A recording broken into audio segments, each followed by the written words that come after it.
Okay, so share ko sa inyo to guys, no. So ngayong araw kasi meron tayo ditong phone device guys, no. So itong phone device na to guys ay Realme to guys, no. Yan, so papakita ko sa inyo guys yung likod niya guys.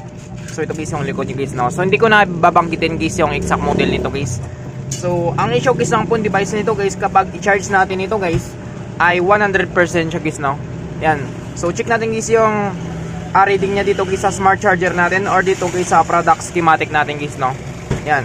So 0.1 ampere. Ayan, so mag-charge siya guys, no. 0.7 ampere. So lumabas guys yung charging logo niya guys. So 100% siya guys, no. At yung ampere niya guys ay 0.5 ampere guys. Yan. So kapag tinanggal natin ito guys, yung charger nito, ang mangyayari dito guys ay subukan natin pandarin guys, no. So try natin pandarin. So yung lumabas guys ay charging logo guys na red guys, no. So ibig sabihin nito guys ay hindi nagpa-function guys ng maayos guys yung unit na ito guys, no. Kasi kapag i-charge natin ito guys 100%. So kapag binunot natin, pinandar natin, so lumalabas guys yung red na charging logo. So ang gagawin natin dito guys ay bubuksan natin guys yung unit na ito guys, no. Tapos yung reading niya sa ating product schematic ay 0.5 ampere lang guys, no. Yan. So bubuksan natin ito. Anggalin muna natin dito guys yung SIM tray nito guys, no. Yan, so tabi lang natin yan.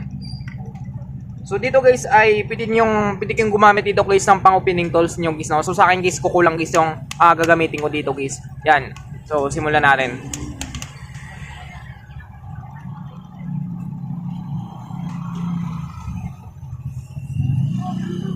So ayan siya guys, no. So tanggal na rin pala guys yung ano nito guys, yung out button nito. So na-repair na guys yung power flex nito guys, no.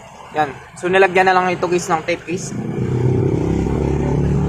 So ang gagawin natin, bubuksan natin ito guys, tanggalin natin guys lahat guys ng mga bolts nito guys, no. I-check kasi natin ito guys yung unit nito guys.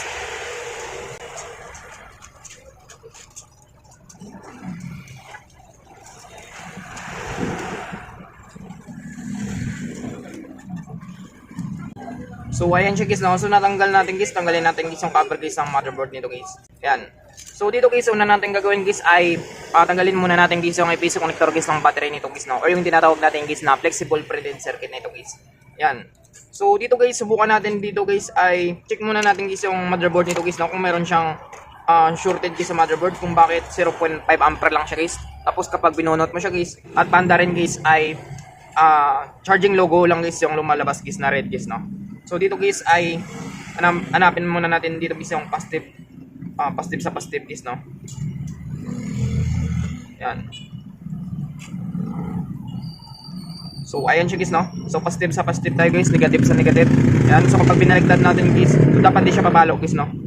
Yan. So makita niyo guys ay hindi siya pumalo guys, no. Opo. So wait lang guys, mag-load muna tayo. So balik tayo guys, no. So meron lang nagpa-gigahertz sa atin guys. Ayan. So dito guys ay good board naman guys yung phone device na dito guys, no. Ayan.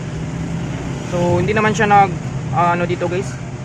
Ayan. So dapat pa-follow ito guys, no. Kapag binaligtad natin guys yung positive sa negative, negative sa positive, so dapat hindi siya pa-follow guys, no. Ayan. So hindi na rin siya pumalo. Ibig sabihin guys ay good board guys yung phone device na ito guys, no. So ang gagawin natin dito guys ay tanggalin natin guys yung battery nito guys. So subukan muna natin dito guys sa battery niya.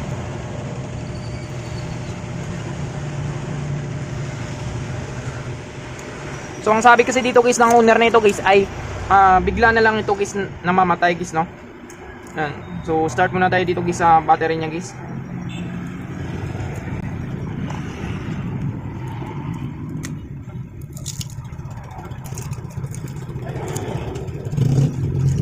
So tabi muna natin guys yung unit na ito guys, no.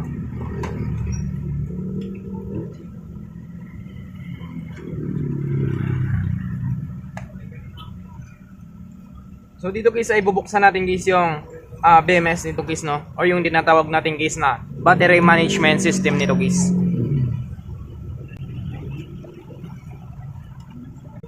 So hanapin natin kasi dito guys yung resetable fuse resistor nito guys, no.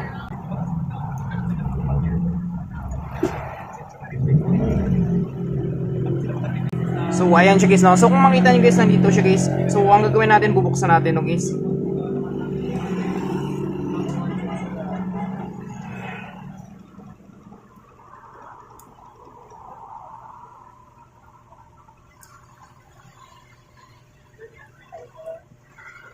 So ito siya guys, no. So ang gagawin natin dito guys ay tatanggalin natin to guys, no. Papalitan natin ito guys ng resetable fuse resistor nito guys. Yung kasim guys ng value nito guys. Yan. So dito guys mag-inject tayo. Inject muna tayo guys ng flux natin. Yan.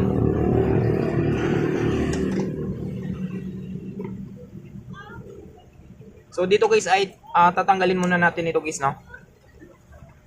So ayusin natin yung camera natin. Yan. So tanggalin muna natin guys yung resetable fuse resistor nito guys.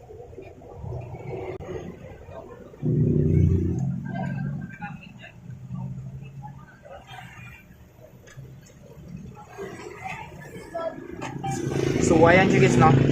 So sa akin guys tinatanggal ko kasi ito guys, no. Sunod natin guys ay pinapalitan ko ito guys yung tinanggal ko dito guys. Yan. So dito guys meron tayong pamalit yan dito guys, no. Simbalyo nito guys. So dito guys ay magkuha tayo dito guys ng isang peraso guys, no.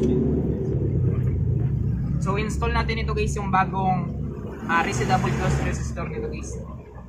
So bago ko ito install guys sa BMS guys ng battery na ito guys ay mag-add lang ako dito guys ng lead guys, no, para maganda guys yung kapit guys ng bagong install natin guys na resetable fuse resistor natin guys.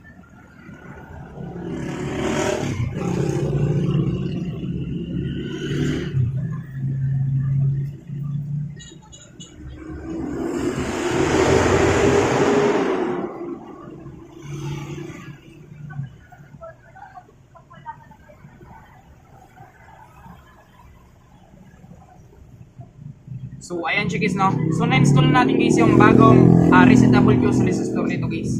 Yan. So ito guys yung tinanggal natin guys, no. So damage na ito guys. So possible guys ay nag-short okay. So ang ginawa natin ay pinalitan natin guys ng bago guys, no. Yan.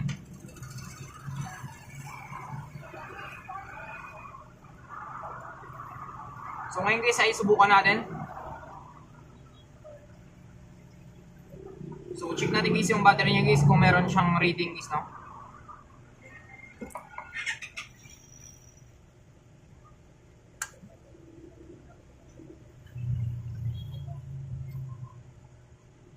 So check muna natin guys kung merong full tayo guys, no. So gagamit tayo dito guys ng DCV guys, no. So direct current voltage tayo dito guys. So check natin guys kung may reading. Kapag walang reading ito guys, ibig sabihin guys ay hindi bubot guys yung unit guys, no. Yan. So kung makita nyo guys ay meron na siyang reading guys, no. Yan. So kung makita nyo guys. Yan. So 3.9 guys. Yan. So ang gagawin natin, balik natin guys sa unit. Subukan natin kapag mag-boot guys yung unit nito guys, no.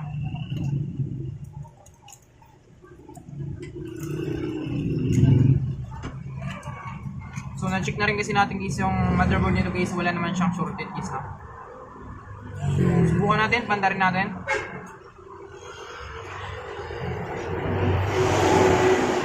Yan. So nagandar na siya guys, no. So share volt tayo guys, na-test na rin natin guys, analog tester natin, meron siyang volt tayo guys, no. So subukan natin guys kapag anong resulta guys ng unit nito guys, no. Check natin guys kung mag-normal siya guys. So kanina kasi guys kapag i-charge natin guys ay 100% siya guys, no. Tapos kapag panda rin naman natin ay charging logo lang siya guys na red guys, no. So ngayon guys subukan natin.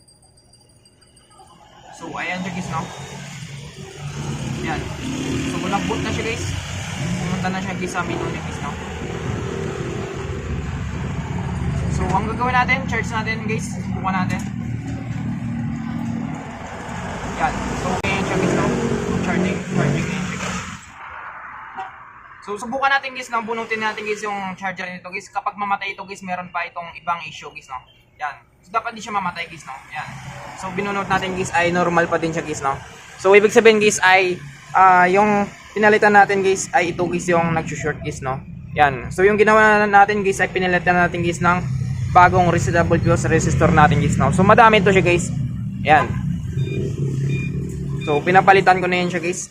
So, I hope guys na makatulong sa inyo itong video tutorial natin guys, no? Sa mga bago pa lang sa ating channel, huwag natin kalimutan guys, i-click guys yung subscribe at yung notification bell button para ma-update ko kayo guys sa susunod natin guys na video tutorial. Thank you guys and God bless sa lahat.